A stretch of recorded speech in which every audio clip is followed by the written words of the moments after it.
In this video, I'll be sharing my tips and tricks to grade log picture profiles as effectively as possible, as quickly as possible. One of the reasons why I'm making this video is because I don't believe that you should be intimidated by logarithmic picture profiles, that it should be really fast and easy for you, just like it is for me. So, quick PSA, if you're here just for, how to color grade, all that kind of commentary, I'm gonna be listing the times for the big pieces. I'm gonna first do I'm gonna do 1 or 2 color grades and kind of provide commentary on those.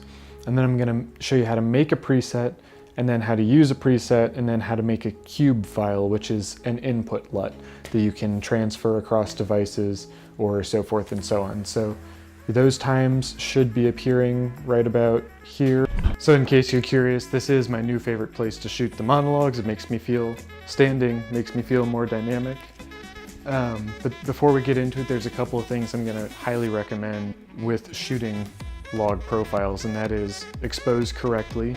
Overexposure and underexposure both are rather unforgiving. I would also highly recommend shooting in 4K, because if you're gonna shoot in 4K and you have to pump that ISO to 25,600 or more, whatever it is, a lot of that noise will come out when you downsample to 1080, instead of having to mess with the grade to kind of get that out of there, like overexposing the highlights or crushing the blacks. You'll be able to get rid of a lot of that noise just by downsampling to 1080.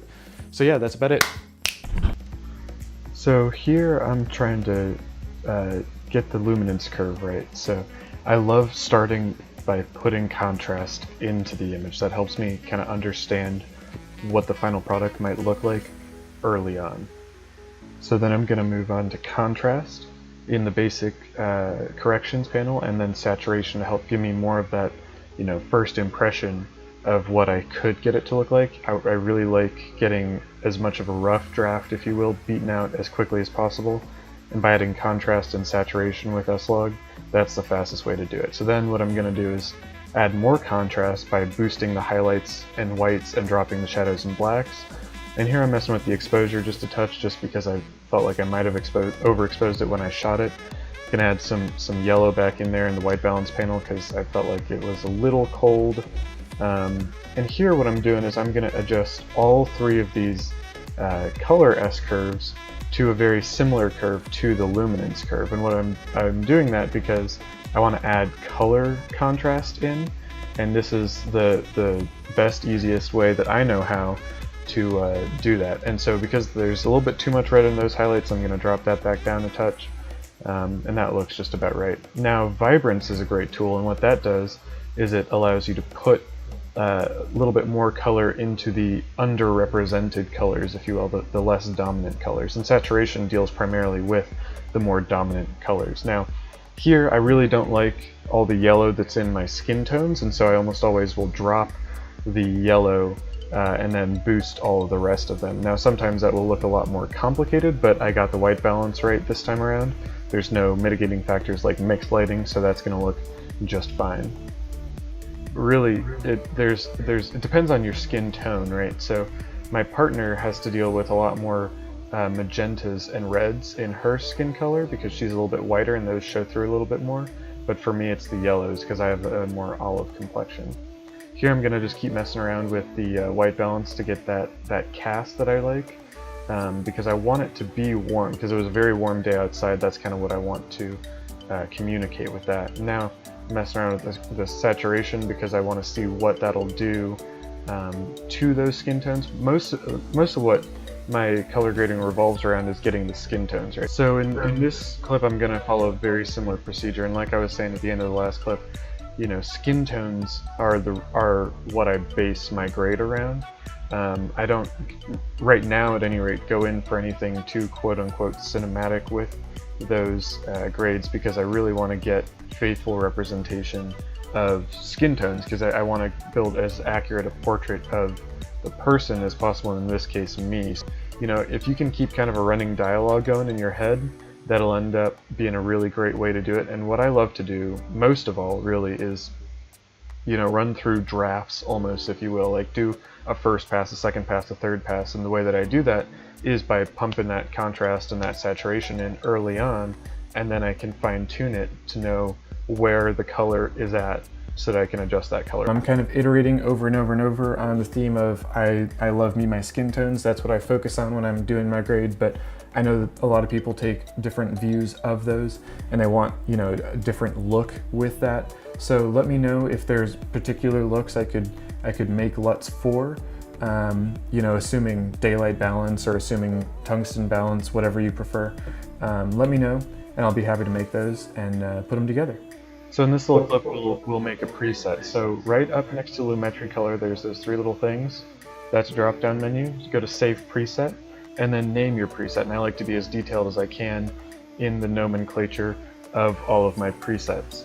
The big thing, though, is that you can't use any old LUT or any old preset and get it right every time. You know, that's why I'm a big disbeliever in buying a LUT pack, because you're always going to have to adjust it to meet the situation, right? There might be less light contrast or more light contrast in, you know, differing clips, or the color temperature might be 100 Kelvin off or 1000 Kelvin off, depending on the situation. Here, I could have used any number of my other presets or LUTs, but that really strong tungsten in the back kind of ruined that for me, so I had to go in and remake one that I could use a little bit more effectively. And so I'm trying to name it as effectively as possible so that I can use it, so I can know when I can use it next time.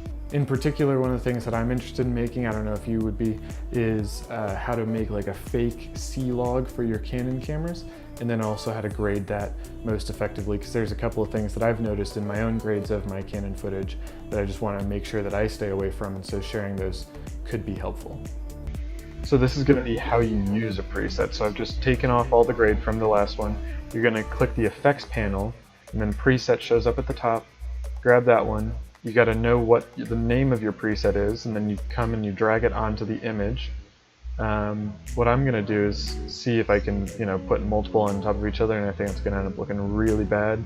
But those presets act as LUTs in a way. You know, you can only ever use one, and then you can adjust it from there. The upside to using a preset as opposed to a LUT is that you can then go back into your color tab and kind of mess with it there, whereas with a LUT, you can only adjust off of the LUT. So here I'm just kind of messing around, showing that you can and will have to oftentimes adjust those presets if you're going to try to use one that doesn't, you know, properly fit the situation. So with this clip, we're going to make a cube file, and a cube file is an input LUT. And so you're going to have to, this is the example of what I did, of the one that I made for this particular clip. And then when you turn off basic correction, it turns it off and all that. But what I would highly recommend is finding your Premiere Project Files folder, and then putting this in, putting all these LUTs into a folder within all of that.